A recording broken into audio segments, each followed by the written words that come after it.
Job switch అవుదాం అనుకునే వాళ్ళు, ఆఫర్ లెటర్ లేకుండా రిజైన్ చేద్దాం అనుకునే వాళ్ళకి నా ఎక్స్పీరియన్స్ షేర్ చేస్తాను. రియాలిటీ ఏంటో మీకు అర్థమవుతుంది. మ్యాక్స్ నాకు నౌకరీ నుండే కాల్స్ వచ్చాయి. అది కూడా మీ రెజ్యూమ్ ATS ఫ్రెండ్లీ అయ్యి వాళ్ళకి కావాల్సిన రిక్వైర్మెంట్కి కీవర్డ్స్ అన్ని లక్కీగా మ్యాచ్ అయితే ఇది ఫస్ట్ స్టెప్. ఇప్పుడు రిక్రూట్మెంట్ కోసం కాల్ చేసి హాయ్ ఈజ్ దిస్ మనోజ్ అంటే ఎస్ అంటాం. Are you looking for any job change అని అంటారు. Yes I'm looking for a job change అని అంటాం. ఇది సెకండ్ స్టెప్. ఇప్పుడు what is your notice period అంటారు. 90 days అన్నారనుకోండి, వచ్చిన కాల్ కూడా పోతుంది. సరే సర్వింగ్ నోటీస్ పీరియడ్ అన్నారనుకోండి, what is your last working day in the current organisation అడుగుతారు. 2 months లెఫ్ట్ అన్నారనుకోండి, sorry we're looking for an immediate joiner అని కాల్ కట్ చేస్తారు.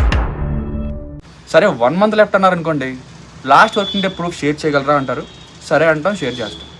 ఇప్పుడు next step, we're looking for all these skills and this role అని అంటారు. ఆ చెప్పే skills list ఎంత ఉంటుందంటే, ఒరే మీకు ఏ స్కిల్స్ వద్దో అవి మెన్షన్ చేస్తే సరిపోద్ది కదా, అవి వదిలేసి మిగతావన్నీ చదువుకుంటాం అనే అంత పెద్ద లిస్ట్ ఉంటుంది. సరే ఎస్ అని అంటాం. అప్పుడు వాళ్ళ requirement skills wise relevant experience అడుగుతారు. ఓకే నాకు ఈ స్కిల్ మీద 4 years ఎక్స్పీరియన్స్ ఉంది, దాని మీద 5 ఉందని చెప్తాం. అప్పుడు మళ్ళీ are you willing to relocate అంటారు. అది కూడా ఎస్ అనాలి. What is your expected CTC అంటారు. మన ఎక్స్పీరియన్స్ బట్టి ఒక వాల్యూ చెప్తాం. Do you have any current offer letter అంటారు. ఉంది అన్నారు అనుకోండి, మీరు ఎందుకు స్విచ్ అవ్వాలి అనుకుంటున్నారో సమాధానం చెప్పి అప్పుడు నెక్స్ట్ స్టెప్. మీ ఎక్స్పెక్టేషన్ వాళ్ళ బడ్జెట్ కంటే ఎక్కువైతే నో యార్ we don't have that much budget అని కట్ చేస్తారు.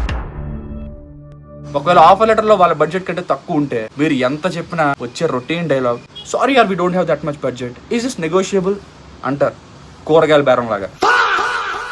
సరే బేరం అయిపోయిన తర్వాత ఏదో ఒక అమౌంట్కి ఫిక్స్ అవుతాం. Sorry fixed pay, variable pay, budget, location, role, experience, ఈ ఎలిమెంట్స్ అన్ని కన్సిడర్ చేసి ఏదేదో మాట్లాడి ఫిక్స్ అయ్యేలా చేస్తారు. ఇప్పుడు next step, are you available on these days for the interview అంటారు. సచ్చినట్టు ఎస్ అనాలి. ఇంటర్వ్యూ కండక్ట్ చేస్తారు.